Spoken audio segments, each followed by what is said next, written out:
નેત્રંગમાં રામનવમીના દિવસે ભગવાન શ્રી રામની ભવ્ય શોભાયાત્રા યોજાઈ હતી ત્યારે ભક્તિમય માહોલ જોવા મળ્યો હતો। નેત્રંગ નગરમાં રામલલ્લાની ભવ્ય શોભાયાત્રાનું આયોજન શ્રી નેત્રંગ યુવા સંગઠન અને શ્રી કંકેશ્વર મહાદેવ ચેરિટેબલ ટ્રસ્ટ તરફથી કરવામાં આવ્યું હતું।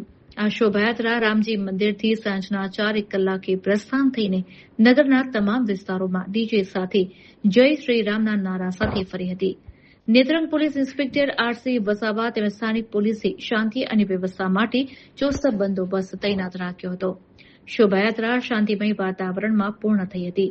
નેત્રંગ નગરમાં ઠેર ઠેર ભવ્ય સ્વાગતની સાથે રામલલ્લાના ભક્તોએ થકી ઠંડા પીણાનું તેમજ છાશનું વિતરણ પણ કરવામાં આવ્યું હતું। શોભાયાત્રા સંપન્ન થયા બાદ મહાઆરતી યોજાઈ હતી। મહાઆરતીમાં તેમજ મહાપ્રસાદીનો નગરજનોએ મોટી સંખ્યામાં લાભ લીધો હતો।